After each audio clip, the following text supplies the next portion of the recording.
Madam Mayor and members of the school committee, you have the paper in front of you. I'm going to call upon our deputy superintendent to make the introductions of Team Medford, who have been incredibly generous to us, not only this year, but throughout the years, providing school supplies to our teachers and our students. So each year, for the past 9 years, I'm happy to say, a highlight of our first school committee meeting agenda has been the recognition and thanks to Team Medford for all their efforts in collecting supplies for our teachers and students. And I'd like to invite our team members here tonight with us, and that's Sam and Janet and Lou. Do you want to come up with me? Okay.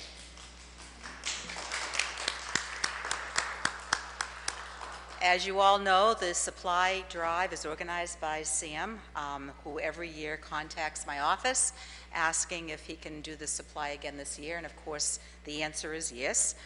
In addition to collecting regular school supplies, he takes special requests, and this year Diane Caldwell asked that they have some pencil cases for elementary youngsters, and we're happy to say that every elementary student did receive one in the supplies that came in. We always ask for copy paper. That's always in high demand. This year we got over 80 cases, and we give that out equitably to the different schools and departments. This year we're happy to report that the dollar amount of our supplies was up to $27,000, and that's $7,000 more, I believe, than last year. So we thank you greatly.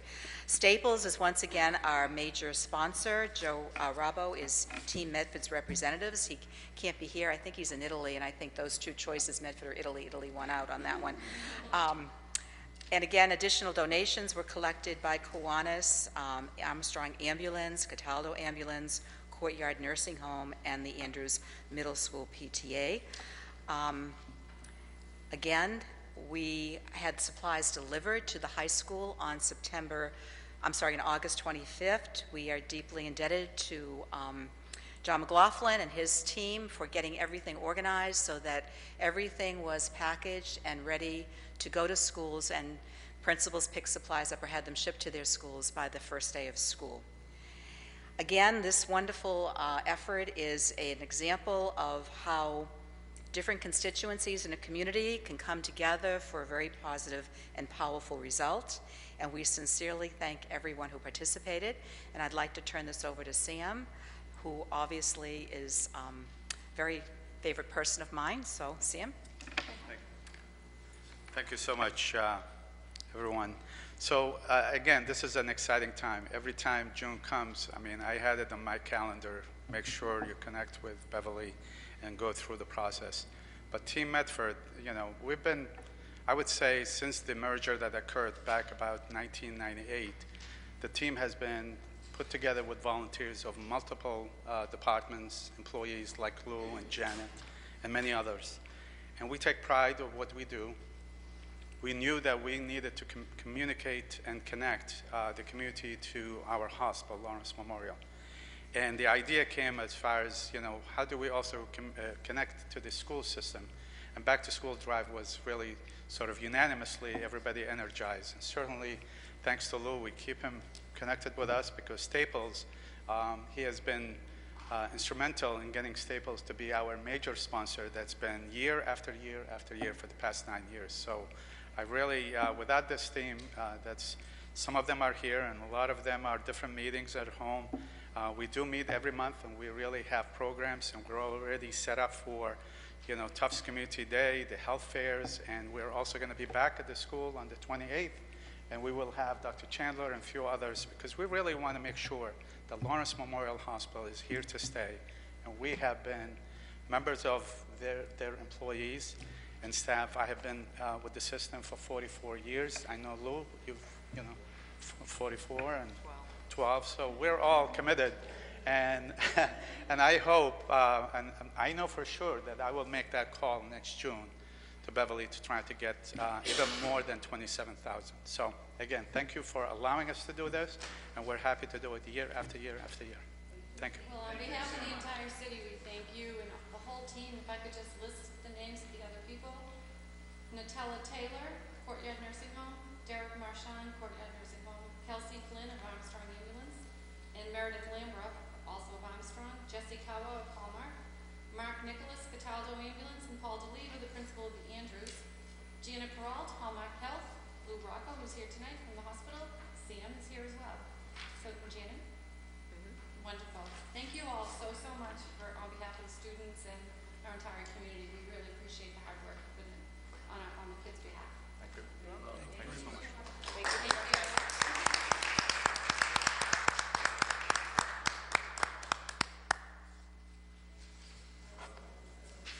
Your motion to receive this paper is on file?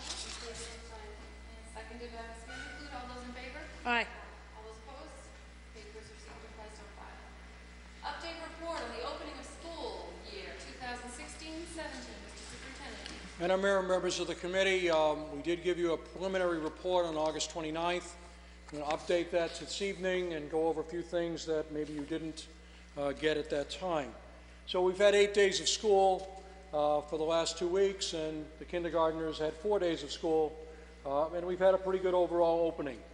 Student enrollment is still emerging as our Parent Center continues to receive daily activity enrollees coming from many places.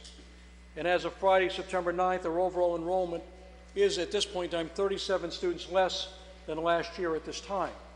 The current numbers are as follows. Elementary, 1,882, less about 2 than last year. The middle school, 943, an increase of 51.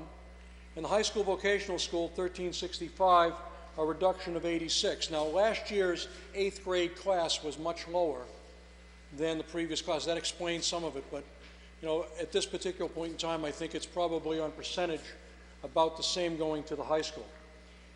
It is expected that these enrollment levels will change as we progress through September. There'll be students registering, and then some students will be leaving. This is very typical. Also, the actual distribution between the high school and the vocational school still needs to be refined. And this is because we are merging and doing things together. So there are well over 101 students in the 9th grade who are going to the vocational school on an exploratory, even though the vocational 9th grade is only about 52 students. So you get the idea that there's another 50 plus students, or there are around 50 students coming from the high school in the 9th grade exploring programs, and there's other youngsters in the other grades exploring programs as well. And there are students coming from the vocational school taking courses at the high school. So as we merge, some of these lines will blur a little bit, and but we need to break it out for reporting purposes. Class sizes across the district are good and well within contractual limits. I've provided a chart to you that Diane's office has produced with Michelle Bissell working at it, talking to all the principals every day to make sure that we get actual head counts. Diane actually went down and did some head counts today to be sure that the number registered and the numbers actually in attendance are reconciled. And the secondary school looks pretty good also, but you know, we'll wait a few more days until we see how classes are redistributed as people change courses and make some adjustments as to what they're taking. This year, we made 4 administrative appointments that filled vacancies covered by 2 resignations, 1 retirement, and 1 promotion. And we reduced 1 administrative position to in the special education budget during budget time. There were 32 new teachers that were hired to fill gaps caused by resignations, retirements, leaves of absence, and non-rehires. And there were multiple shifts of teachers to different positions to better address enrollment and program needs and based on individual building preferences.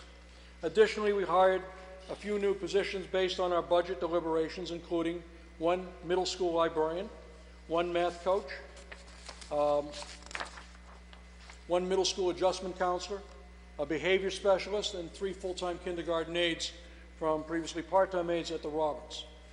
We were also able to cover both clerical reductions with internal transfers. There were multiple changes among paraprofessionals, and we're working on a full listing that's still evolving a little bit, and we'll provide that to you as soon as we feel comfortable that it's solid. School security plans are in place at all schools, and principals have been conducting practice drills. On the first couple of days of school, I visited the schools and walked over to some of them, and everyone was evacuating. So I thought maybe school wasn't going to happen, but they were actually practicing. and there was no disruption to school operations caused by the September 8th, 2016 primary election at 5 of our school sites. We will be closed for the November election, since that's a much heavier election, being a presidential election, and the turnout should be close to 80% versus the 15% or so that came out for the primary. Transportation routes are going through the typical initial adjustments to reflect actual ridership and route timing. Pat is working very hard with the company. They're doing a good job, again, in making adjustments, trying to make sure that the buses are properly, let's say, filled but not overfilled, and making some adjustments based on changes in individual student situations. Initial reports indicate that there's increased ridership around the district, and that we've used the TransFinder system, which we've used this year, to help smooth out some of these routes. We also want to thank the Eastern Bus and Tatiana Hall, who coordinates with Pat on the bus routes, for their close work with us. School supplies, as you just heard, and other budget education materials have been ordered, and much is in place. A few more distributions to take place. We're grateful to Team Medford and other groups for their generous support. At our next meeting, we'll recognize other groups who have provided for our students as well. We have some nice substantial donations to augment what we have. We are implementing our revised supply list plan that reduces individual supply list requests of parents. In fact, this evening when we were down to McGlynn, I talked to representatives of the PTO down there, and they asked how they could provide supplies without hitting parents up, and we talked about a methodology for doing that in a more generalized way, so that parents, individual parents, don't feel obligated or coerced to providing supplies. And there are many parents out there that can't afford it. They have multiple children, and we want to be fair. We have a new substitute software system, which we call ASOP. It's working well. We have more substitutes available to us than ever before. I think there were like 60 on the list, Pat. Previously, this time we might have 20, 30, the most. And so this is going to be an important year for providing full coverage to our schools. We are transitioning from our previous student information system, which is IPASS, to our new system, which is called School Brains. It will take some time to work out all the particulars.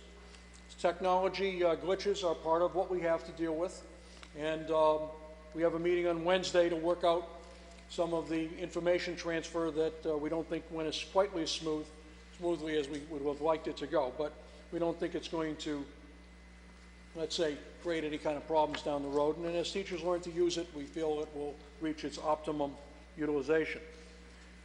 We completed FY 2016 with a balanced budget. Final transactions are being implemented now. A report will be forthcoming when all records are reconciled with City Hall. We're entering fiscal 17 in good shape, but we have to keep an eye on possible state aid reductions in our cost overruns for programs, services, and facilities. The state is seeing lower revenues, and who knows, it might trigger 9C cuts. It's always out there looming sometime in the late fall. We'll still pursue funding that becomes available from different sources. It's unclear at this point now whether the legislature will provide any supplemental funding, and we also have to pay attention to any kind of action in Washington, which is still in transition at this point in time. So in the weeks ahead, we'll meet to review and refresh our goals, and we'll move on as we progress through the year. You have some charts. You can see them. There's the chart for district enrollment. There's a chart broken out by actual grades. There's a chart broken out just by school and grade. And there's the elementary class chart that breaks out by teachers and the actual grade levels at each school. So it looks pretty good. Happy to take any questions you might have. I just want to share, Mr. Superintendent, the class size, the average class size schedule, that's as of today? Yes, Or as of Friday? as of Friday. Yeah. And some of today. We made some adjustments. Just a comment, I have received a couple of calls from the Roberts School District, and they were talking about class sizes in the 25 numbers, so I just wanted to just spell this out. Kindergarten is average 21.5, grade 1, 16.75, grade 2, 22, grade 3, 19.8, grade 4, 18, and grade 5, 18. So that is the average class size as of today. Right. Ms. Vanderklut. Thank you, Madam Mayor. So that was exactly my question, because I've also received calls, and I just spoke to Diane about it, and I'd like her to come forward and give a clarification, because I was told that there were classes where there were 25, and I believe it was grade 2, and also I think it was the kindergarten as well, or 24 or something. And it does look, I have to say, I do have a concern.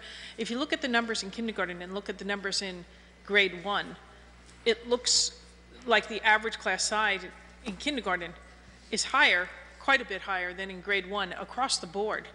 And, you know, it's always been, particularly in kindergarten, that those were the places where we're looking, you know, for low numbers. And in, you know, at the Roberts, even with average class size, 21.5, so there's 22 kids in a class. That's a lot of little 5-year-olds altogether. So I am concerned about our kindergarten numbers. Diane, could you address the concern about the numbers at the Roberts specifically? I can definitely do that for you. So in kindergarten, I guess I can start with the good news is that we have full-time kindergarten aides now at the Roberts Elementary School. So there are between 21 and 22 students in each classroom, but at least we have a full-time kindergarten aide. With respect to grade 2 of the Roberts Elementary School, Mr. Johnson, if I can say this, divvies up his classes a little bit differently than the other principals. Most principals will do the average, so if you have 88 students, then each teacher gets about 22 students per classroom. Mr. Johnson looks at his children, and if he feels that there are children with more needs in one classroom, he will say, let me put 19 or 20 in this classroom and bump up another classroom to maybe 24. There has never been 25 children in any of the classrooms. But there is 24. There is 24. I went down there today specifically and counted grade 2. Are the teachers, are they feel that's a very amenable way to divide the children fairly, or is that causing, I mean, I understand, but clearly there were parents who are reacting to it. So I'm somewhat curious about the staff.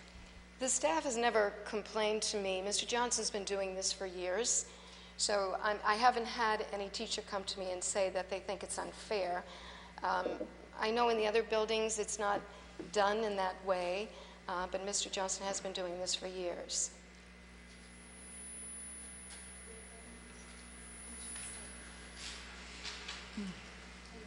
Yeah, thank you. I'm not quite sure what to think yet. I guess part of it depends on how many more kids come into the district with in those classes.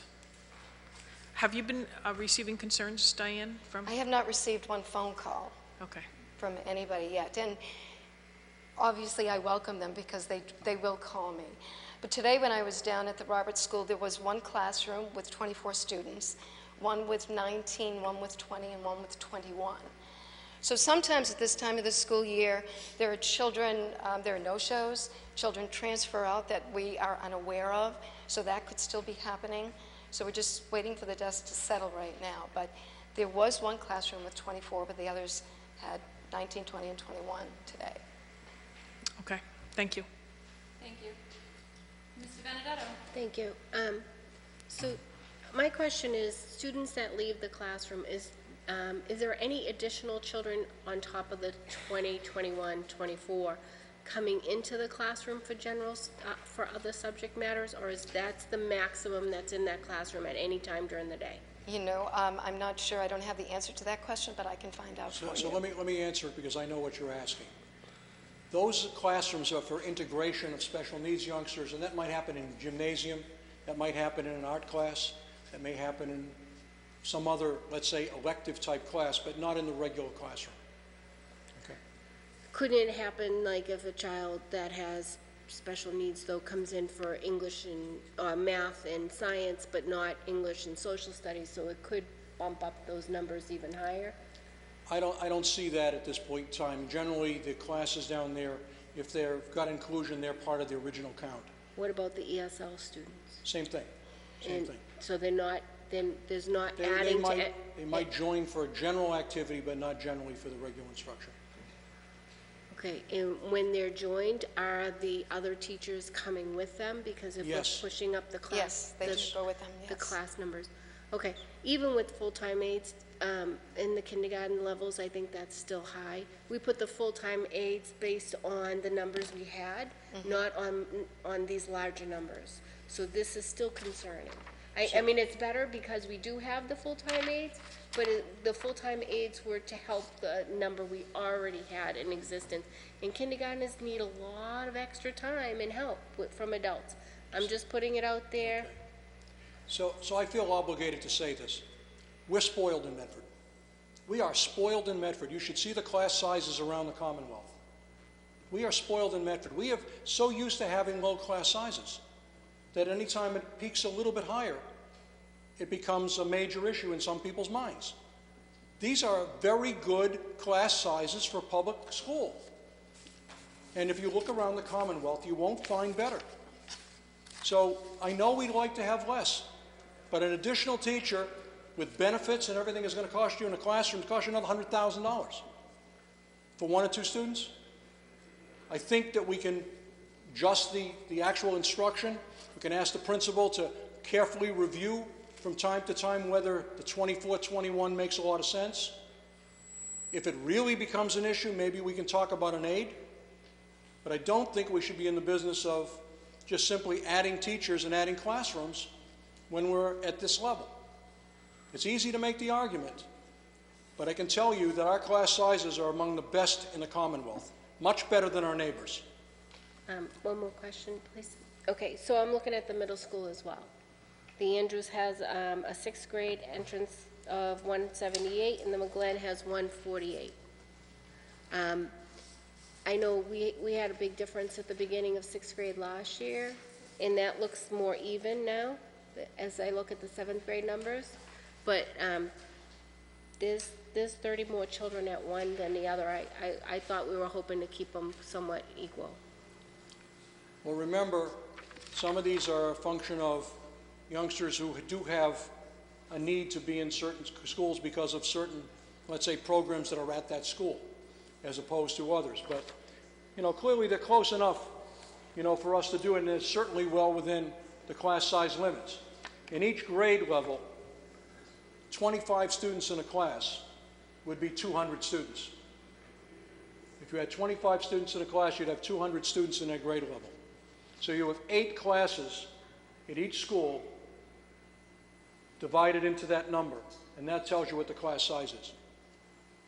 Plus you have certain special needs issues, which would take even that number even lower. Those class sizes are very good. No. Just keep an eye on that, please. Yeah, well, sure, I will, but I want to be careful that we don't go down a road that, you know, every time someone says, well, it's a little too high, that we start saying, okay, add a teacher. That takes away from other things. Ms. Cunha? Just to go back, I might need Ms. Caldwell to come back up, if she doesn't mind. You keep on saying, or you kept on saying, that the other schools actually do it in a different manner. They do. So I guess my question is that, I mean, I don't want to dictate the principles of the school, but if this might be an issue that is occurring and it might occur again, and it has been something that people have been worried about, why doesn't he do it like the other schools? I wish I had an easy answer to that, Anne Marie. The other schools equitably distribute their children. If it was 22 per school, and you have children who are ELL or SEI children, or you have special needs children, and we have push-in with some students, they distribute them equitably among the 4 classrooms. The superintendent and I have had conversations before, but Mr. Johnson feels that this method works best for him in his building. Okay, because my concern is that now if we're putting, let's say, all the children with special needs into one classroom, that's a lot for that teacher to be handling. And so that, you know, it contributes to everything. It's a domino effect. My concern is now, you know, one, is it fair to that teacher? Does he change the teachers around each year? So I believe he does do that. So he probably has 2 classrooms that may have lower numbers, and those might be what he would call his inclusion classrooms, although we all know we have children with needs in all classrooms.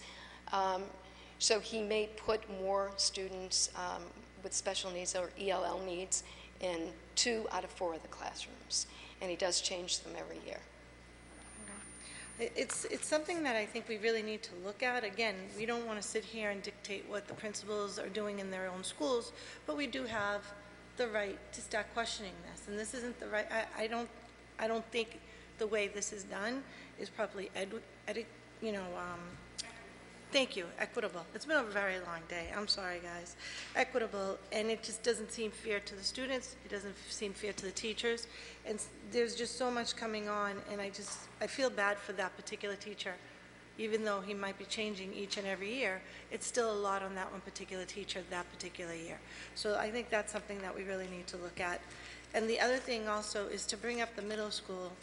I'm not saying to change anything around this year, but I have looked at the numbers.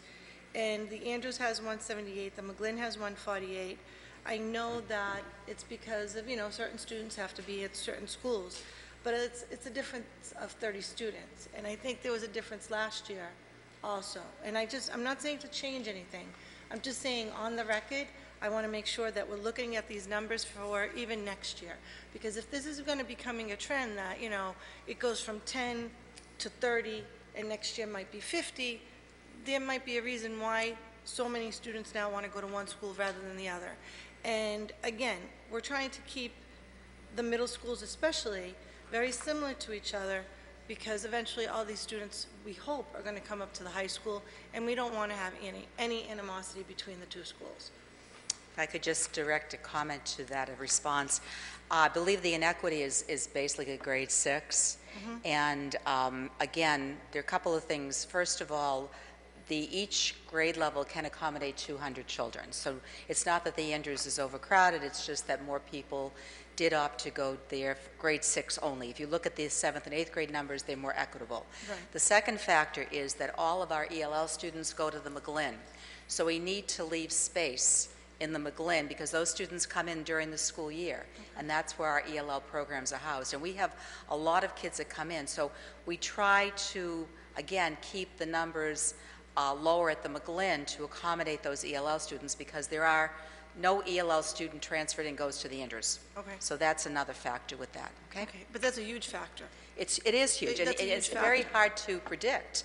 Right now, the balance in grade 7 and 8 is pretty equitable, but I know as I talked to the Parent Center, I said, when students are coming in now, transfers, any non-ELL, you have to put in the Andrews, because I need to leave space in the McGlynn for the ELL youngsters who will come in during the year. But you can't predict. Right. We might have 5, we might have 50. If we have 50, it's a problem. I'm hoping not. I'm trying to go on the past years. But that's probably part of why you're seeing the imbalance in 7th and 8th.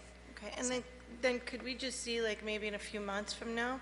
I know the transition is on an everyday basis too, but at least if we have another number in a couple of months, just to see, have we received more children into the McGlynn, and how it's looking. That's all we're asking. Right. I know last week, I think we had 8 or 9 youngsters coming in. I think all of them were ELL youngsters, so it does, Okay, that does ebb and fluctuate. flow. Okay. But I'd like parents to understand Sure. that that's the reason why, and you just don't want people thinking, oh, everybody's going to one school rather than the other, Right. and causing a situation that there isn't. So thank you for the clarification. Ms. Vanderpool. So I just wanted to go back to some of the numbers, and if I could ask Diane to come forward again. So Diane, there is a difficulty here because we're sort of seeing numbers, and it's kind of us second-guessing the principles, which we understand the fallacy of that. I could probably make a strong argument supporting the way that Mr. Johnson divvies up kids, saying it may be, in fact, the most equitable way, because we all know that one very difficult student a teacher might prefer 3 easy students in comparison. So, but it does raise some questions. One of the questions I see elsewhere is that at the Columbus on the first grade, we are as class size as low as 14 students, while the kindergarten is up to 21. And, playing around, I almost wondered, gee, would we have better off to have an extra kindergarten teacher and divide it up in a different way? So I'm curious why that decision was made. The students grew at the very last minute in the kindergarten for the Columbus School. And then I looked at the grade 1 numbers at the Columbus, and I checked out the teacher licenses, and I had no teachers here that actually had a kindergarten license, or I might have thought about transferring one of those teachers down to kindergarten in a heartbeat to help the kindergartners. But it's sort of, what happens is we get a flow of children for registration, and so we base our teacher numbers based on what we have. And then, I don't know, the superintendent can tell you as well. Last week and the week before, we got a rush of numbers which increased at the Columbus School in the kindergarten. Do all of those teachers at the Columbus School have full-time aides? They do not. 3 out of 4 have full-time aides in the kindergarten, yes, not all of them. So 3 out of 4. And does the 4th teacher have the same 21 kids? Yes, she does, but what they do is they share an aide off and on, so that at times she does have a full-time aide. Well, again, looking at the number, I think that's where we might be saying, hey, we might need to look at that and increase the aide time there, because we are now talking of kindergarten classrooms, which my expectation is that I understand the superintendent saying, look, we've got great class sizes, and I've certainly spoken to other people in other towns, and I know we have great class sizes, but still my expectation was more that they're in the 17, 18 range. When I see going up to 22, that's definitely concerning to me. In the Roberts School, one of the things I want to ask you about the kindergarten class specifically, since since the principal told us that, are there any kindergarten classrooms with 24 or 20 kids in it? No. Okay, so they're divided equitably? Yes. In fact, Okay. The rest of the classes, I think, are the same. I don't have 24 in any other classroom at the Roberts Elementary. Okay, Okay? yeah. Well, I mean, if I look at this sheet at the 2nd grade, it says average class size 22, but you've told me that there's some with 24. And if I look at kindergarten, it says average class size 21.5, i.e. 22. So would one kindergarten class have 20 and the other have 24? No. Okay. Thank you. And if you want to finance kindergarten aides, I'd be happy to take that. Thank you. Well, I really think that looking at the numbers, we might look at how that that one class which doesn't have a kindergarten aide in equity seems like At the a need Columbus there. School, you mean? Yes. Yes. Happy to have anyone. Thank you, Ms. Caldwell. I just wanted to clarify my experience at the Roberts with Mr. Johnson, who now I have 2 who are on to the middle school, 3 who are still there, 1 to soon be there. We've always had wonderful class sizes, wonderful teachers. My children have had the same teacher different years, and sometimes they were that teacher was the inclusion class, other years they were not. So I do think there is a method to his madness. I trust him and his judgment. I do think before we dictate anything to him, I think it'd be fair for him to come here if we have more questions directly for him. So I really am a strong supporter of Mr. Johnson, and I just want to give those words. Thank you. Thank you. Ms. Kretz? Oh, hi. I just wanted to mention, I was looking at the numbers. I have the numbers from last year on my phone, and the Columbus did have the average class size for kindergarten was 17, so that is a jump for the Columbus school in the kindergarten. That would be 4 students, average per kindergarten class. That is a jump. That was a significant jump in all of the different elementary schools. The other schools stayed the same. It seems like the population is growing in the Columbus area, for kindergarten. So I agree with Paulette that I think we need to kind of take a look at it and make sure that the teachers are okay, and if they need any aides, because that would be 4 students in kindergarten. That's a lot, yeah. But I did look at the other numbers, and the middle school was comparably very much the same as last year. So, I mean, it was like significant jump, but not a lot. Thank you, Kate. Thanks. Mr. Scarry? Just a point of information through you to Ms. Caldwell. How many parents requested out of not their school they were assigned to, but to go to another school for the kindergartners, and how many of those requests were honored? I don't have the numbers on me right now, but I can certainly get those for you. I appreciate that. But honestly, this year, because it was so equitable across with our numbers, I couldn't make any transfers. Sometimes it's possible for me if I have one school that only has maybe 17 children, and I sort of at another school have an overload, that I can make transfers to that school. But this year it was pretty equitable across with like 21, 22 students. Thank And you. I'm happy to see that the Columbus School is growing, actually. It's a great school. Thank you. Thank you. Ms. Van de Kloot? No, it's okay. You're all set? Yeah. Is there a motion on the floor to receive and place on file? Seconded by Mr. Scarry, seconded by Ms. Van de Kloot. All those in favor? Aye. All those opposed? Papers placed on file. Report on administrative meetings and teacher induction week. Mr. Superintendent. Madam Mayor, members of the committee, our Deputy Superintendent will bring you up to date on the administrative meetings and also our teacher induction program. Thank you. The week of August 22nd to 26th was extremely busy for both administrators and for our new teachers, as both groups had a variety of activities going on with different meetings and trainings. I'll start with the new teacher induction program.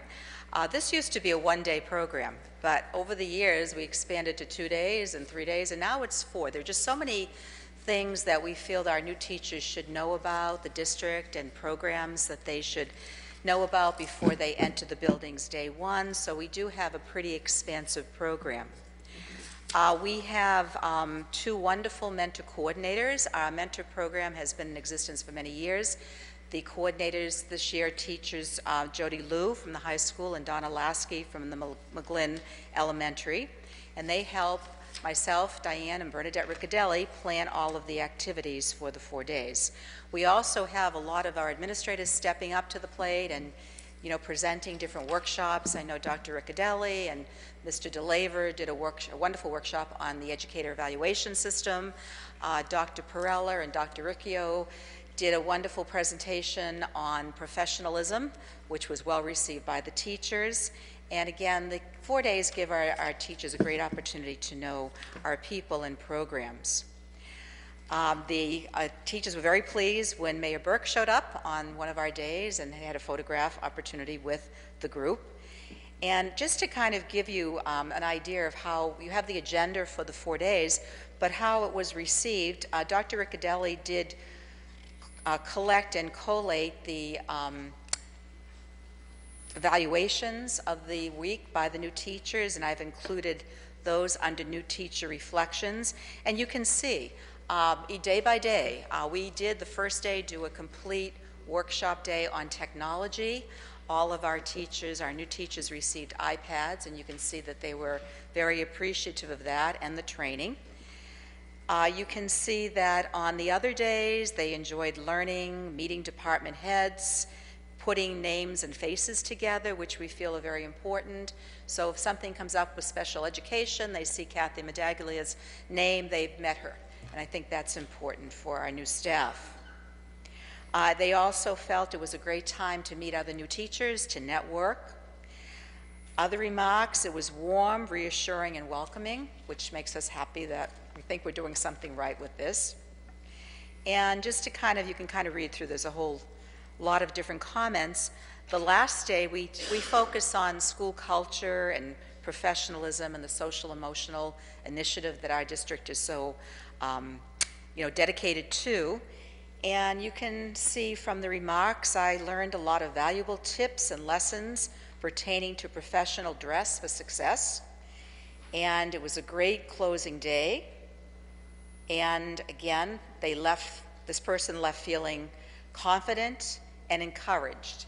And I think that's what we wanted people to feel by the time they walked out the door on Friday. So it really was, I think, a very successful week for our new teachers.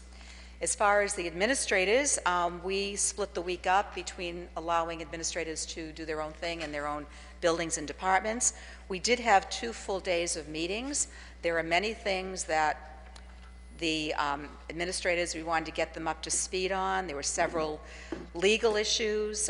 We had some training on ASOP, which is our new substitute teacher system that the district is currently using. And again, we basically spoke with them about the programs that took place during the summer, and I'll be talking about those a little later on this evening. A lot of time and effort is put into planning these days by everyone, and I think that we feel that the planning time is well spent, and it helped to ensure a smooth opening of school for our teachers on August 29th. And we thank all the teachers, the administrators, and the consultants who took a part in making the week so successful.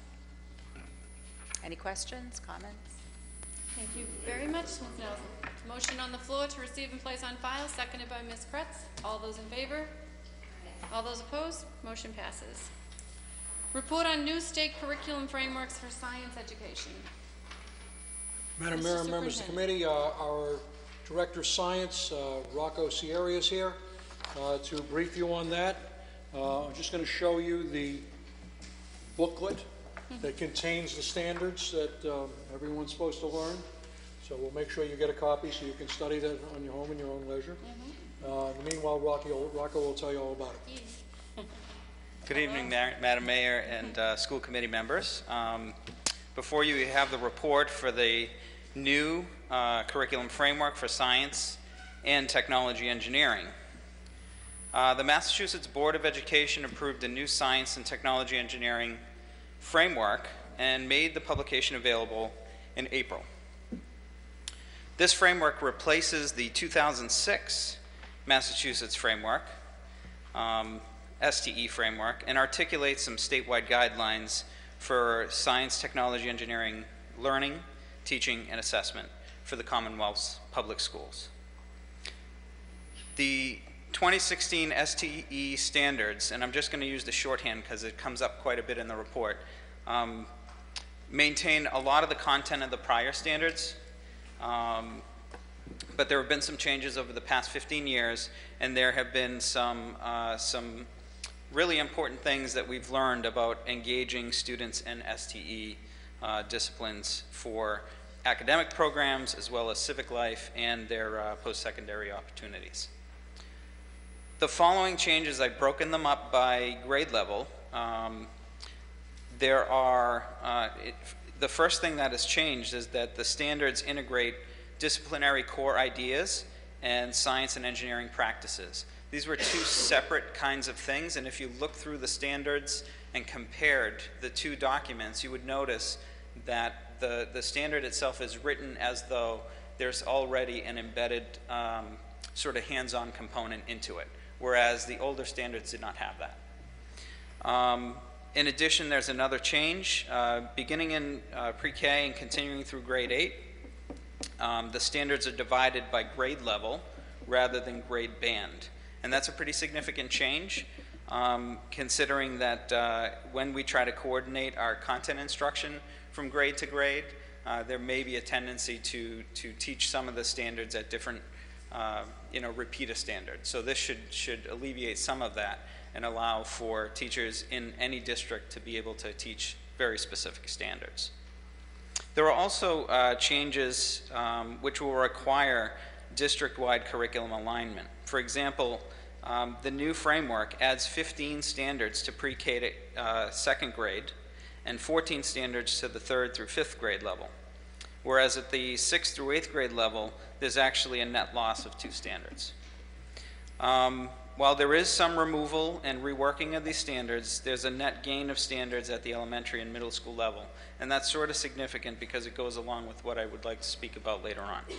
At the high school level, it generally remains the same. It's subject-specific courses in biology, introductory physics, chemistry, earth and space sciences, and technology engineering. And currently, our current resources can be very well adapted to meet those standards. The MCAS. Students will continue to be assessed using MCAS in grades 5, 8, and in high school. Beginning in 2017, the grade 5 and grade 8 science MCAS will pilot some new questions that reflect the standard. At the high school level, the subject-specific MCAS will continue using the old frameworks at least until 2019.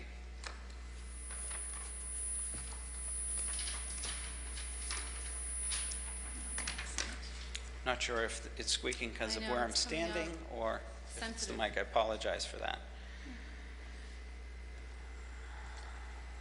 For our district-wide curriculum, the report breaks it up from elementary and middle school and then at the high school level. Medford's curriculum resources require some updating, primarily at the elementary and middle school level. The area of most need is the K-5. Over the past 2 years, we anticipated addressing some of the engineering practices by purchasing 2 units from a highly rated program entitled Engineering is Elementary, and this was designed at the Museum of Science in Boston through the Center for Technological Literacy. The school committee also allocated an additional $10,000 in this year's budget to support and sustain some of these engineering practices at the elementary school level. And this is reflected in the instructional science supplies budget line item. At the same time, we're going to need to identify some new resources to address the disciplinary standards described in the 2016 STE framework that I've sort of outlined at the beginning of the report. At the middle school, students will require new textbooks as the current texts are outdated and don't reflect the requirements of the new frameworks. During the school year, myself and Dr. Riccadelli, the Director of Curriculum Instruction, will oversee a curriculum committee. We'll meet to identify, review, pilot textbook programs that align with the new frameworks and make some recommendations in the upcoming years. At the high school level, we've gained quite a bit from the current programming and facilities at Medford High School and the Vocational Technical High School. The City of Medford successfully funded the Science Lab Initiative, which allowed the 17 state-of-the-art labs in the facility. And at the high school, the curriculum is poised to maximize student learning in line with the 2016 STE frameworks. There is a need to update high school chemistry and biology textbooks, and that can come in the coming years. The framework isn't changing, so we can still wait on those materials. Our approach should be multi-year, involving school community, families, and educators. And beginning this year, we will form that curriculum committee to review the details of the framework that you have in front of you, identify some content gaps that are in our current district-wide curriculum, priority concerns, and begin the process of reviewing resources to recommend to you. It's clear that the elementary and middle school level, however, will need to be a priority in the current and upcoming school budget so that the curriculum programs at that level can be adopted. Very good. Are there any questions? Ms. Mustone? Ms. Mustone? Sure. Thank you for all this information. I know we've spoken in the past that that's been a concern for parents at the Roberts and other elementary schools, that the books are from 1997. The only thing that struck me is that it says the MCAS this spring for grades 5 and 8 will include the new state standards. They'll pilot some questions, okay. but those questions won't be reflected in the student scores. Okay. We're too early in the process for them to roll them out.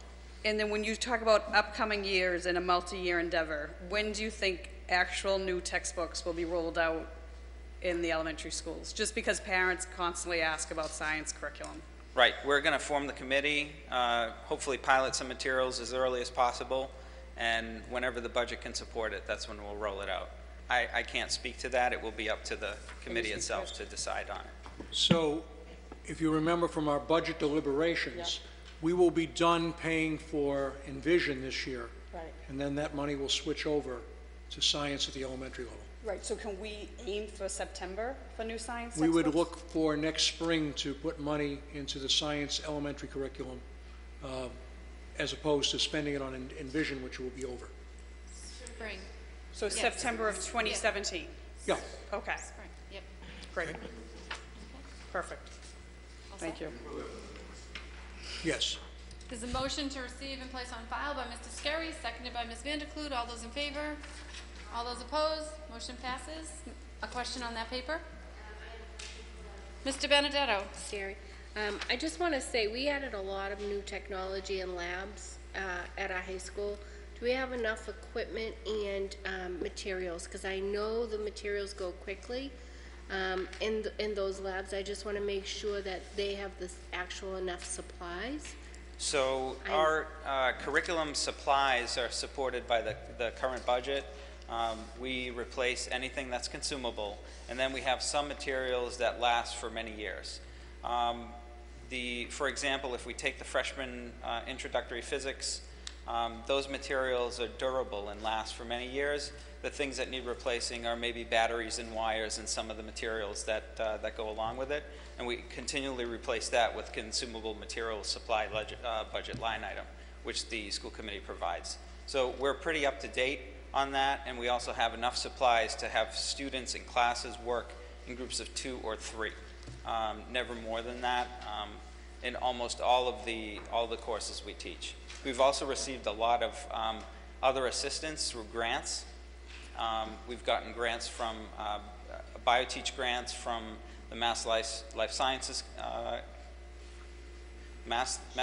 Life Sciences group, and additional things which have supported the budget in quite a significant way. So we do make up for a lot through grants and things, and there's a lot of materials available for teachers to use. Okay, even in the chemistry classes and all those? Chemistry, yes. We've always replaced anything that breaks, any chemicals. We keep control of inventory there. So all of those things are really pretty well maintained. Okay, great. Thank you. Report on the before-school program. Madam Mayor and members of the committee, our Assistant Superintendent will tell us about before school. Good evening again. So we are very proud to say that the Medford Public Schools Before School program has been up and running since the very first day of school. Informational letters and packets were sent out Backpack Express in June to our families, and all of our information was posted on our Medford website. Each before school staff member is provided with an attendance sheet, list of staff contacts, completed health forms for children with known allergies or health concerns, and some emergency contact information, which is very important. We work closely with Tony Vento, who is our supervisor of nurses, to collect our documents, provide us with EpiPens, and hopefully we're going to have a CPR and first aid class for our teachers. As we did last year, we met with the before school staff in June and in August. This past June, we wanted to evaluate the program because it was our first year. Our teachers were very happy with it. We got positive feedback from our parents, and our students were happy with the activities that were provided to them. We have given each elementary school a cell phone, and they also have a website that you can go to place absences. I've provided you with materials that are attached. For the most part, I'm happy to say that our numbers have grown a little bit. The Brooks is at 45 last year and 45 this year, although I must say I have about 5 to 7 students on a waiting list there, and I just need to check with the staff to make sure that they can fold them in without any problems. So that would give us 52 students at the Brooks School. The Columbus grew from 12 to 18 this year. The McGlynn started at 12 last year, but I actually think the number is 13 this year because we have a few more students added since I did this. And the Roberts has grown from 10 to 18 students this year. The before school staff arrive at their locations at 7:25. The children play, read, complete art projects, or talk to the teachers. And then at 8:15, the students go to the cafeteria where they have breakfast.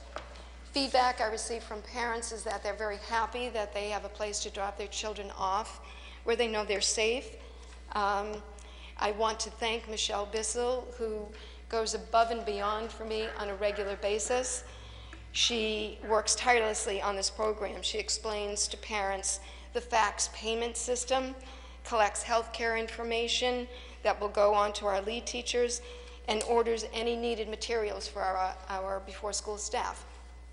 And we give each program $50 for whatever supplies they need, and we order the supplies for them. Also, my thanks go out to the superintendent, who's always been very supportive of this program, and to you for your continued support. So the information that's in your packet is a letter that we sent home to our parents explaining the fax system, the registration form that is online as well as sent home Backpack Express, and another registration form, the parent handbook, and at the very end, I believe you have a list of the before-school program contact information. I'd be happy to answer any questions. Thank you. Is there a second on that? Would you like to speak, Mr. Benedetto? Yes, please. Thank you. Diane, I just have a few questions. My first idea was to ask Hallmark Health if they'd come down and train both the before-school and after-school CPR and first aid, since they're so generous with us in every other way, and they just declared this evening how they want to be a big part of the community, that's a good way to get our people trained. Thank you. That's a great idea. Thank you. Also, my other question was about a wait list, so thank you for filling in that information. Is this program self-subsidized? Does it pay for itself? It does pay for itself, yes. Does it generate an income? Revenue? Yes, It does? and of course, we need to keep it for situations where there may be a shortfall, someone doesn't, or can't pay at some point in time. There may be some scholarships that are generated because of low income. That's And then my it's next also, question. whatever's left over is figured into our overall revenue plan, because obviously we have to offset our budget with revenue, as you know. And we do scholarship some children in. I received scholarship applications from a few families across the board. Great. I also had another question. Are we noticing any parents that are dropping children off early but not enrolling them in the program? So it's interesting that you asked that question, because the answer is yes, specifically at the McGlynn School. Okay. So I find that parents who have children at the middle school will sometimes drop their elementary off at the same time, and it becomes a safety issue for us, really, because they want the children, sometimes they tell them just to sit on the side, which I want them in the building, and usually they get forwarded to the office area. So one day I was over with Miss Garino, and I said, there were like 4 or 5 children, and she said, yeah, the parents dropped them off. So I've asked her to contact the parents to say that they cannot do that, but if in fact that they need some help with scholarships, we're happy to do that for them. Okay, that's really my major concern, and that's why I asked about whether there's income and space for those parents and if we were reaching out to them. I think, you know, as the darkness gets darker earlier in the morning, my concern is that, and as it gets colder, I just don't want children waiting outside of any school. So I'm really glad that these programs are run and that there are adults there that are aware of that. I think it's great. I think the information is great, and how you roll it out. I really appreciate this program and what it's doing for our community. Thank you. Thank you. Thank you. Thank you. There's a motion to receive and place on file, seconded by Ms. Vandekloot. All those in favor? All those opposed? Motion passes. Report on the after-school program, Ms. Caldwell. So, as you probably know, I am assisting Shelley Gross, who I have to give a lot of credit for, because this is her baby, this is her program, so I'm trying to be helpful here. We are proud to announce Medford's after-school program is flourishing.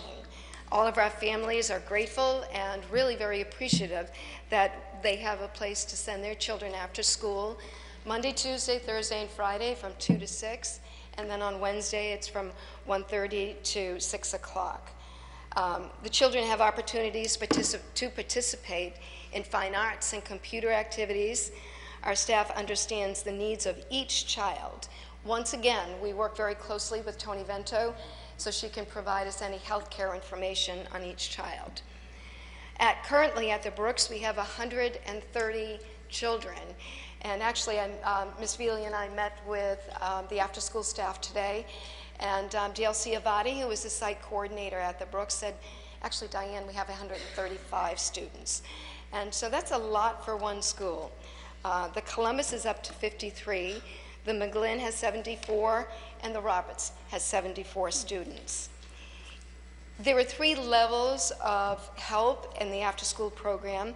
The site coordinator has the primary responsibility to oversee the daily program, safety and well-being of the children. I had the opportunity to go see Dale Ciavatti last Friday and watch how she manages 100 children, 130 children, with 5 different classes of K1, 2, 3, 4, 5. And it was at the end of the school day on Friday. So there was someone standing at the door saying, Mrs. De Benedetto is here for her daughter, and then another walkie-talkie on the other end said, well, bring Billy to the front of the building, and parents have a responsibility to sign their children out so that we know there's a check system there. Each site coordinator has a cell phone, and recently they've asked us for texting because it's easier to do in a school system, and Ms. Feely has provided our site coordinators now with texting on the phone. It is not always easy to staff this program. I mean, when you think about it, it's from 2 to 6, so it's not for moms who have children who are coming home, but it is for those people who in the middle of the day maybe want to work. Some of our people are retired. Dale Ciavatti is a retired school teacher, so she does a tremendous amount of work. Kathy Hunt has been very instrumental. She runs a little daycare herself from 9:30 to 12:30, and then comes over to our building afterwards. We also have group leaders who are responsible for the classroom itself and curriculum and children and making sure the children's needs are met. And we have group assistants that work with the kids, and sometimes these are some of our high school kids who are able to get down to the schools, or children, students from colleges. We actually try to get students from Lesley, Tufts University, Salem State. Problem with those kids is that after a semester, their schedules change, so then we need to put others in place. I do want to take this opportunity to thank Dale Ciavatti, Kathy Hunt, and Cheryl Alpers, who's been very instrumental in helping me put all this information together. And Pat Veely and I have been working closely on this program as well.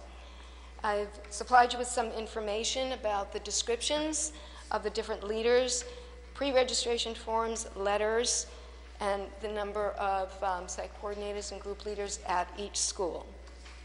I'd be happy to answer any questions. Thank you very much, Ms. Caldwell. Is there a motion to receive and place on file?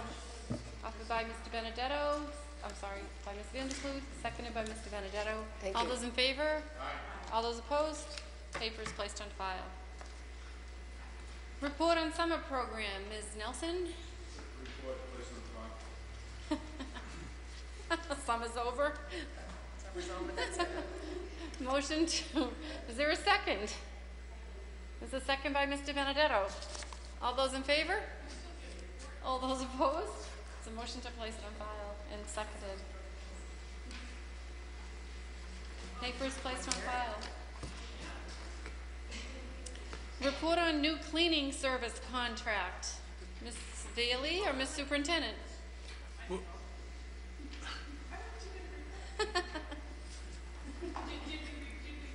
Is it all those in favor, all those against? Yeah.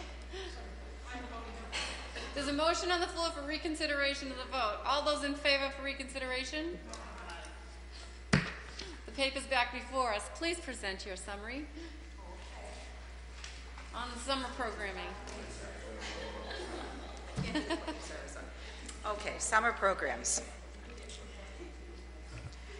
We presented you in May with a report of all of our planned programs, and we're happy to report that all went very well. All programs were delivered as they were planned.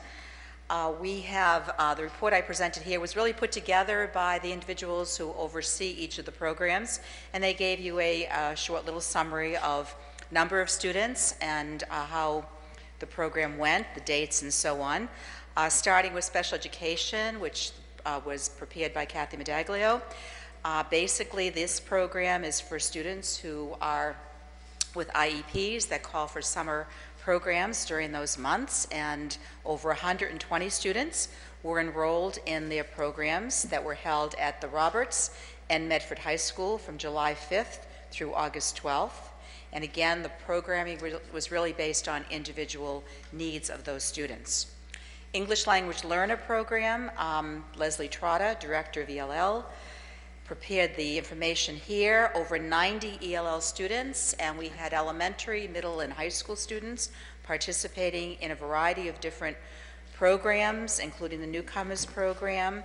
The goal of these programs is, again, to improve the skills of these students through the summer so they don't lose some of the skills that they achieved during the school year, as well as to move them forward.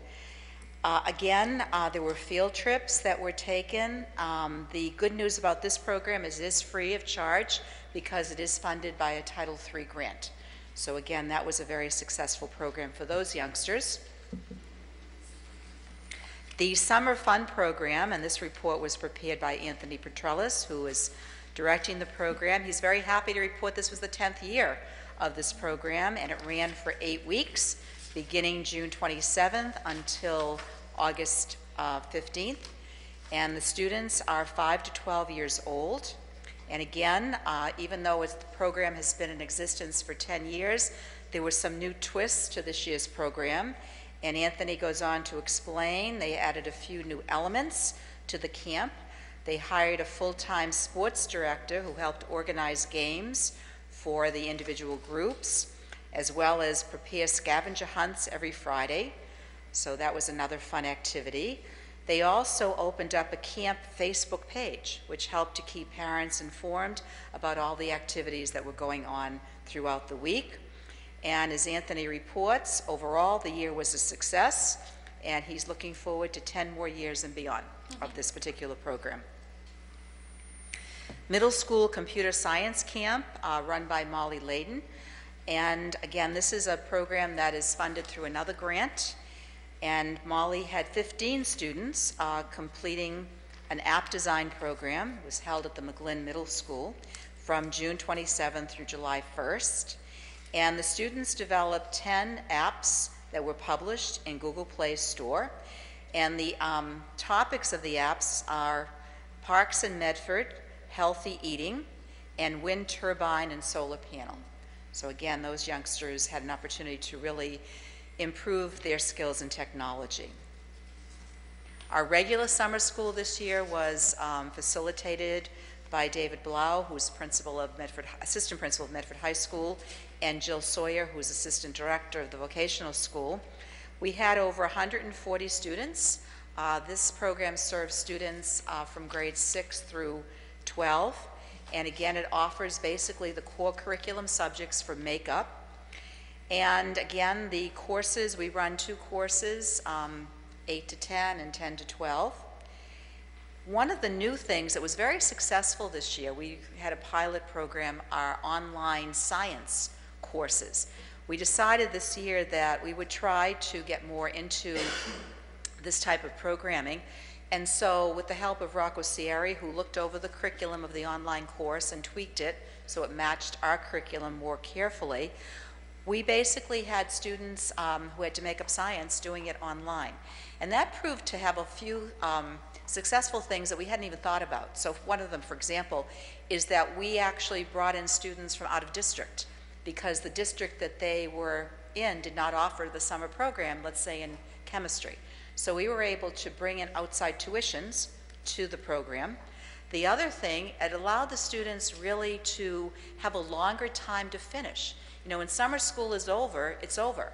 And if a student has mastered the content, they don't pass. The students were allowed to take more time in August to finish because they could do it on their own online. And so we had a few extra success stories that we would not have had it not been for the online component. So we're looking to develop this more fully because we see it has a lot of potential. And the students seem to like it. They all like technology. They like to kind of progress at their own pace. And again, it was a very successful pilot.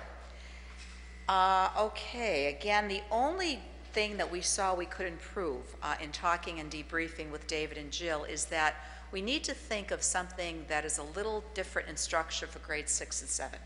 Those students really struggled. It's hard for them to sit there with the attention span And we're thinking next year, we'll bring it before the committee, before any changes of maybe restructuring the program. It works well with grade 8 kids, but for some reason, the 6th and 7th graders get very antsy. So we're thinking of maybe having a longer program that is broken up with things like, activities, so that you can break up the academics with the activities, because that was the one area of improvement. We're always looking to, debrief and improve the areas that we can.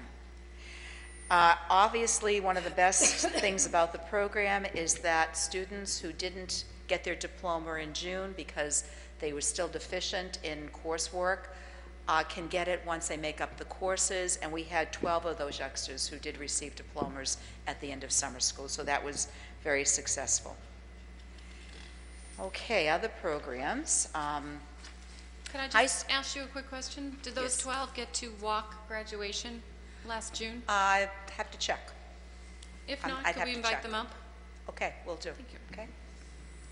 High School 101. This program was started a few years ago, and again, Nicole Kieser and David Blau oversee this program. It's designed for students in grade 8 who are going into grade 9 who have been having trouble with academics. And they've made it to grade 9, but we know they're going to need kind of a head start.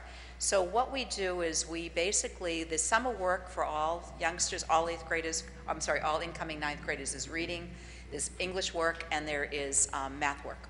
And so what happens is these students at the end of the school year, they're given their schoolwork, and then they're invited to come in a few days early to have teachers work with them and go over their summer work and make sure it's done, and make sure if they need help with something, they're getting that help. So we basically run this program. It's just a few days in duration, and then it ends with the regular orientation day for freshmen. So these youngsters come into high school a little bit early, get some academic support. They actually get a chance to meet some of the administrators a few days before, and then they kind of, transition into the orientation day with all of the rest of their peers. So it's been very successful. This is a program that we used to be able to fund through academic support grant, but when that money kind of dried up, and again, this year we don't have academic support money, unfortunately, the district decided to support it. So we thank you for your support, because it has been very helpful to those students. They feel like the first day of school they're not behind, because many of them used to come in and they hadn't done the summer reading or they hadn't done the math work. So this is a real help to them. At the vocational school, we had 2 programs, one for students, middle school students, and one for adults. The middle school summer program, and again, Jill Sawyer prepared this report for us. 27 middle school students, they were both from the Andrews and McGlynn, pretty equally split, and it provides students the opportunity to get a taste of what happens at the vocational school. Because oftentimes, by the time they get to grade 8, they've made up their decision without really knowing what is out there for them at the vocational school. So this gives them a chance to get into the vocational school, to see the programs, actually experience the programs, and again, it's been very successful. It started last year, and again, it was continued this year. And their students were and parents were very receptive to that one. So that was another success story. And the adult program, the adult summer construction program, and Dr. Riccio provided us with information on this. This was an 8-week program. It ran July 11th through August 31st. 15 adult students participated. They received OSHA construction certification, CPR, and first aid certification, and entry-level training in both the construction and carpentry fields. The end result was to prepare them for entry-level positions at corporate and union entities. 15 participants graduated last week from the program and are now beginning the interview process with industry. So that was our summer, busy, productive, and a lot of students did benefit from these programs. Very good. Ms. Cunyo? Thank you. Thank you, Mr. Nelson. First of all, this report was wonderful. It really gave us an insight, gives everybody an insight of really what was going on during the year, that it wasn't like the doors closed and everybody went off on vacation. I want to thank everyone for really thinking outside the box and really bringing in new and vibrant ideas and it seems like it was very successful for many people and for a lot of our students. The summertime program, 10 years on and running, that was a little personal baby of mine, so I'm really happy about that. I'm thrilled that we were able to get students to really see what the vocational school is about, and showing them the jewel that it has always been. The summer program for our adults, it gives us a little bit, and it gives, I think, everyone a little bit of an insight of, yes, maybe we didn't have the money for certain things, but it didn't stop anyone from going and achieving and providing. And I think this report is really an extraordinary, important report in that it gives everybody that information. So thank you, and thank you to everyone who really participated in I this. thank all my colleagues. I didn't put this together. Absolutely. You saw the names of the people that provided me with all the information, so I thank them. And a little side bit of the students who didn't maybe walk. I knew of a student who actually, not this year, but had received his certification after he had done his summer program. And I insisted that he wear my son's cap and gown just to take pictures. And at first he was like, no, but it really made a difference, and he sent them back to his mother. And for some students, that's the only opportunity. So if we do have our students that have not walked, and we are able to do maybe a cap and gown, even to show some pictures, and we'll give them the diplomas here, I think that would be really nice. I'll get to Mr. Blau tomorrow, first thing. Thank you. Thank you, Ms. Nelson. Ms. Vanderkloot? Yes, I just also think the report was great. I think this is one of those good news reports, and it's important that we hear it. I particularly also liked hearing, that there was a challenge, and re-looking at our summer school for grades 6 and 7. I think that's very valuable for us to hear as well. So I appreciate the delivery of the report. Thank you. Mr. Scarry? Madam Mayor, I would ask my colleagues to look into the possibility of having a formal exercise for any student that receives or completes his diploma requirements after his graduating class, so that they can be properly and formally recognized as graduates of Medford High School. That's why I asked that question, specifically for that purpose, because they deserve that honor of crossing. Even if it's here, this is quite nice as well. Yeah, I'd offer that in the form of a motion. Yes, it's a special moment in a youngster's life, so. There's a motion on the floor, I'd second it. All those in favor? Aye. All those opposed? The motion passes. Thank you. I'll report on the new cleaning service contract, Ms. Bailey. Good evening, Mayor and School Committee. Good evening. Cleaning janitorial services RFP 17-0206. This is a report on the contract award. It did go out for proposals. We had quite a few responses. In fact, we were very pleased with the number. We actually got a competitive look at cleaning services. Out of those, we interviewed the top 4. The top 4 were evaluated by John McLaughlin, Buildings and Grounds Director, and he evaluated them using a format where he was fair and impartial across the board. We brought MP Building Services, GCA Services, Empire Cleaning, and Prospect Building Services in for a interview process with the superintendent, John, and myself. Not only did the 4 make our evaluation top 4, there was actually a tie for number 3, but they had to meet our budget constraints. So upon that, they were all asked the same questions. We looked into background security review, union shop versus non-union, experiences in cleaning public buildings, uniform requirements, safety training, student-staff interaction training, and the vendors had the opportunity to ask additional questions of MPS. After all was said and done, we met one more time and we evaluated the rating system. There really wasn't any change in how they were rated initially, but by the time we got done and looked at their rating for evaluation and their rating for budget price concerns, we then selected Prospect as our vendor. And they were deemed a responsible contractor. Yes, they were. John followed up with references as well. Point of information, Mr. Scarry. Has Prospect Building Services ever worked for Medford Public Schools before, and where are they located? They have not, but they have worked for several other school systems and still do. Okay, where are they located? They're in Malden. They have a contact person if we get calls that something has to be adjusted to, or should we just direct everything to the business office? No, we have our own on-site supervisor. Great. And we also have our own contact person. And at some future time, could you provide the name of that person to us in case we have to get in touch with them? Certainly, I'll have that come out of out of John McLaughlin's office, okay? Thank you. Thank you very much. Is there any other questions from Mr. Benedetto? It's not in regard to this, but I wanted to ask Pat while she's there. I know transportation has been happening throughout the community. Is it okay if I ask that at this time? Okay, thank you. So I just like, I know that there was a little update on it. I just wanted to hear from you, like, how things are going, and if our homeless students all have rides to school at this point. I ask this every year. You do. It has been our typical startup. We always have the transitions. We have the tweaking. We have routes, stops that we had eliminated, only to find that there were still indeed families using them, so we have to bring them back on. We have to reshuffle the routes, and then, of course, the middle school routes 4 and 9 were very crowded. And so we brought on bus number 17, which was on duty for an elementary run, so it's now making a middle school run, and that's alleviated the crowding on that side. Otherwise, I think we're in pretty good shape. This morning, knock on wood, was very quiet, which is always a really good sign. We still have a little more tweaking to go on. I have a couple parents that are looking for a change in their route, and as I tell them, the first couple weeks of school are always more about safety and overcrowding. I then deal with the cosmetic things a little later on.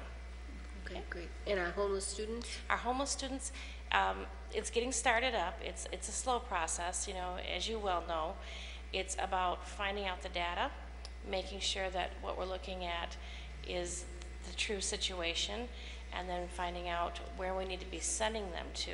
It's a long process, and sometimes it's very difficult to get to the very basis of what's going on with homeless transportation.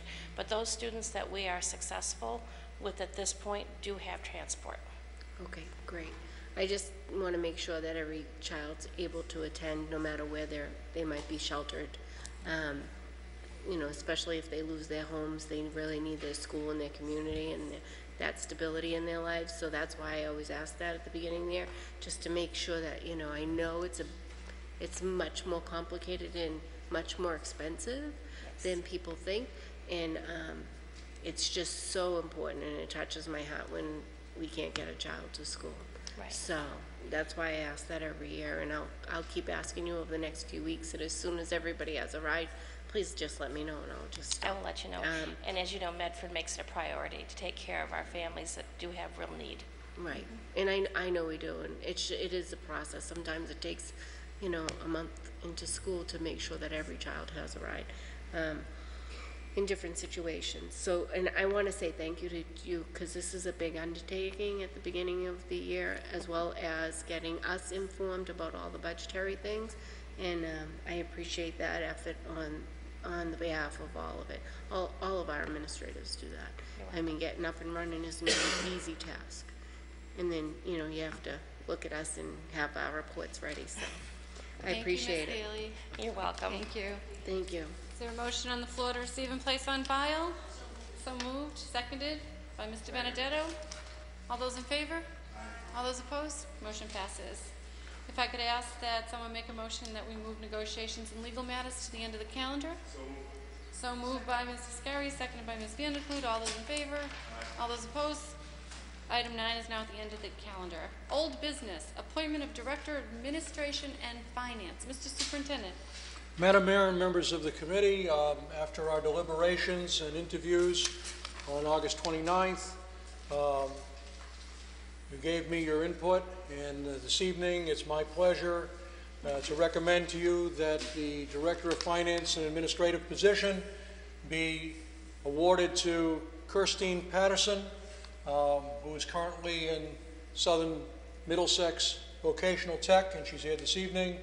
And you have the documents in front of you, and that I'd ask for a formal vote nominating and electing Kirstine to the position for a 2-year contract at the rate that's stipulated. Is there a motion to receive, to accept to offer the contract by Mr. Scarry? Is there a second by Mr. Benedetto? Roll call vote, please. Ms. Gugno? Yes. Ms. Benedetto? Yes. Ms. Prince? Yes. Ms. Stone? Yes. Mr. Scarry, yes. Ms. Vanderklut? Yes. Dave Burke? Yes, 7 in the affirmative, 0 in the negative. The motion passes. We'd like to congratulate you, welcome you. Welcome you to our city. We're very proud to have you. You're very hardworking. You have a great background, and we know that you're going to do some wonderful things in this community. Thank you very much for the opportunity, and thank you for the vote. Thank you.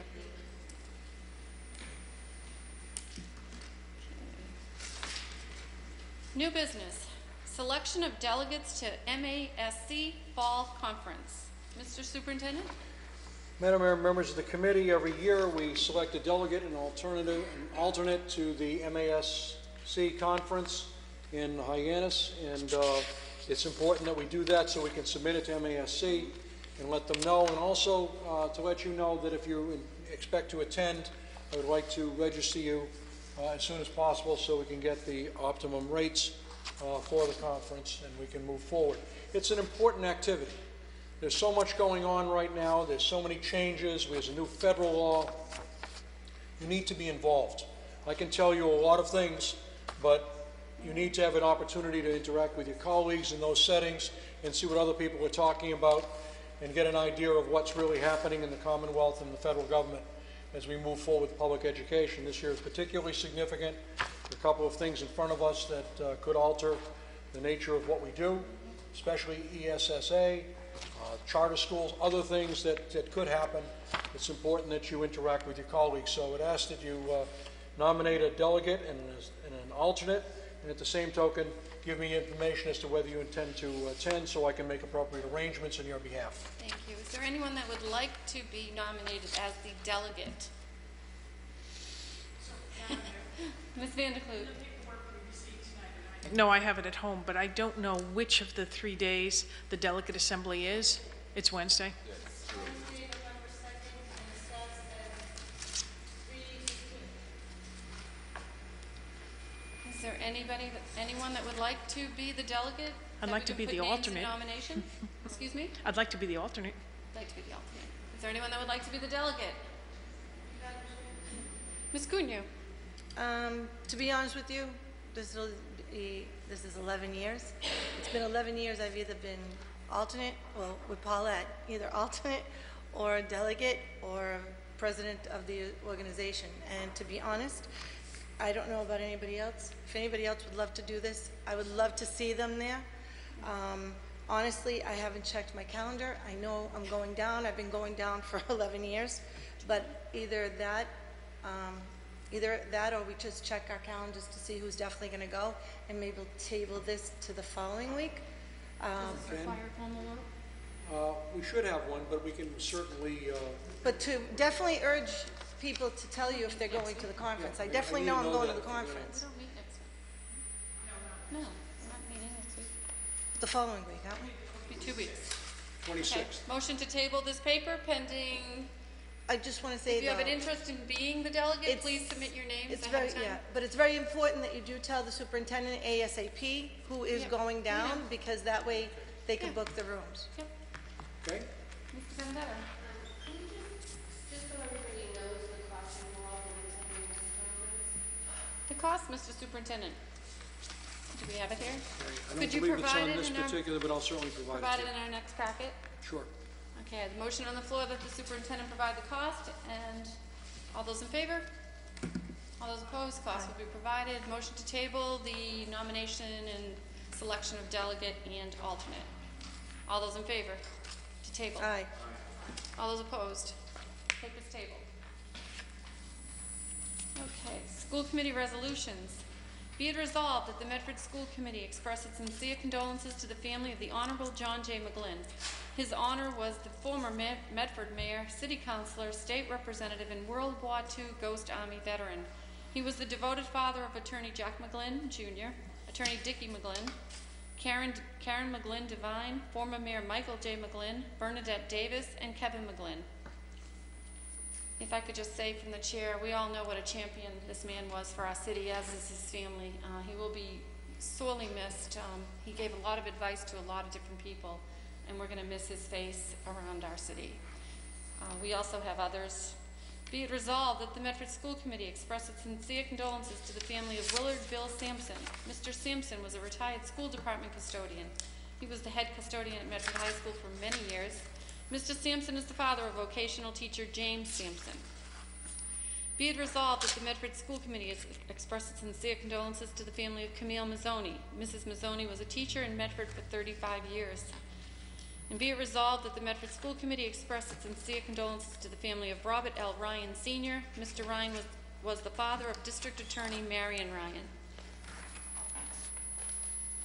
Be it resolved that the Medford School Committee has expressed its sincere condolences to the family of Margaret Weigel. Ms. Weigel was a longtime Medford resident, educational technology consultant, co-founder of the Farmers Market, and member of the Chevalier Theater Commission.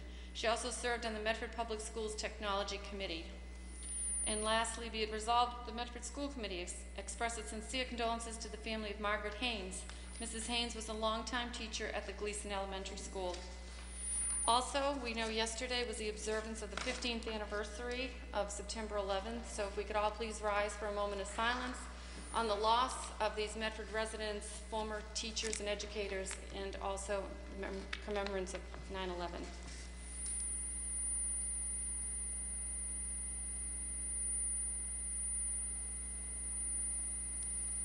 Thank you. And Mr. Scarry would like to say a few words. Yesterday was the 15th anniversary of 9/11, and although we're some 400 or 500 miles from New York, we did have a connection with it. And John Doherty was a Medford resident, grew up on Newton Road, played baseball at Medford High and Boston College, and he taught for a couple of years at Forest Park School. While he was at Forest Park, he went back to BC to another degree in business administration, went to work with in Boston. After being here for a couple of years, he received a rather substantial promotion that took him to New York. And unfortunately, John was at his desk when the first plane hit the West Tower, and they never were able to recover any of his remains. But John was a true son of Medford, bled Mustang blue and Eagles maroon and gold. And I hope that the Medford residents won't forget that we did lose somebody very close to us on 9/11, and that this travesty never happens again. Thank you, Mr. Scarry. Ms. Van de Kloot? I'd also just like to add a comment. Tonight, before the school committee, the members of the school committee were down at the McGlynn and Andrews property, which, as you know, is on Freedom Way. And it was named Freedom Way because our schools opened in 2001 on 9/10. And on Tuesday morning, I happened to be there dropping off my child and, doing those things. And it was sitting outside of the Andrews School that I had my radio on and heard the report and went into the schools. And so as I sit there and sat, and of course this being such a important anniversary, the schools to me are also so very closely tied to that memory and our commitment to each and every one of our students and families in Medford to have a free, wonderful education, because that is what I think is the most important thing in our democracy for all our kids. Thank you, Ms. Van de Kloot. Mr. Benedetto, did you wish to speak on? No, thank you. Okay.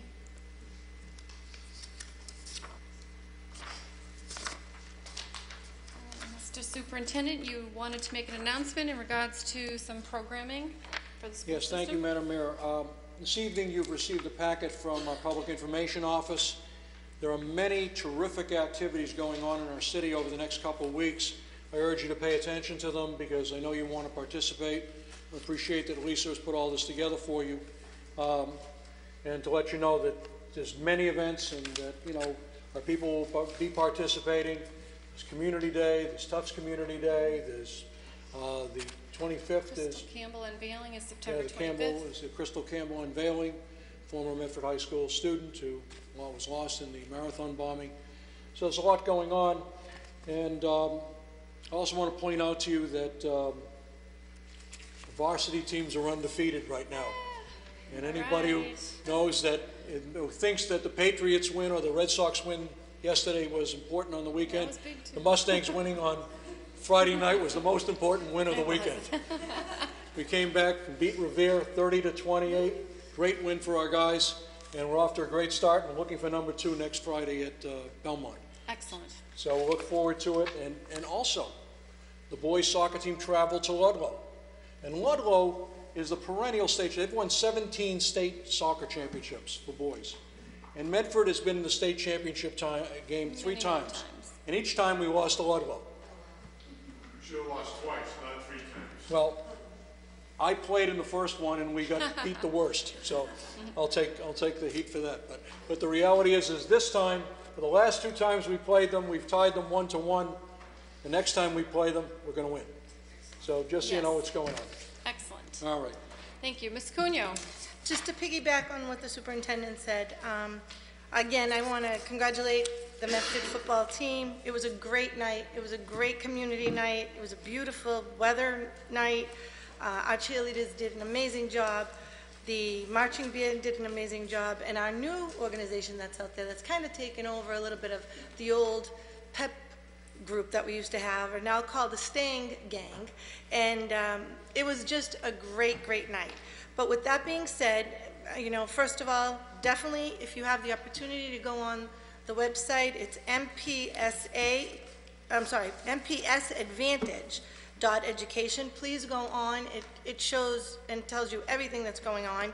But just a couple of things this week. If you just want to go out and help our schools and help the community, the crew team is having their first fundraiser at Salvatore's on the 13th. From 7 to 9. Our Foreign Language Club is having their car wash at the high school on the 14th from 2:30 to 4. On the 17th, we have the 4th Crystal Campbell motorcycle run that starts at 8 o'clock at the VFW. And then after that run, we urge you to come to Hormel Stadium. No, a motorcycle run. It's not 8 o'clock. It starts at 8 for registration, but 11 o'clock Much for... later, right. yes. Well, if you're going to be on the motorcycle, you have to be there at 8. Medford High School Marching Band is having their huge fundraiser at Hormel Stadium. It starts at 5 o'clock. There are 9 bands from all over New England that come. I think I have everything else. And I also want to congratulate Mrs. Vanderklut and her husband, who are the grandparents to a newborn, well, he's a few weeks old now, 6 weeks, to Charles Scott Ryan, who was born on July 31st, and that is her second grandson, and he's absolutely beautiful, just like her first. So I just wanted to say that. Congratulations. Is there, the item that we put to the end of this calendar is negotiation and legal matters. Is there a motion to go into executive session? Offered by Ms. Mustone, seconded by Mr. Scarry. Roll call vote, please. Yes.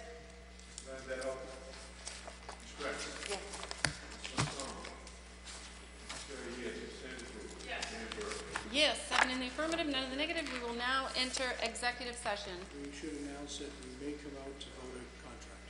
We may come out to vote a contract.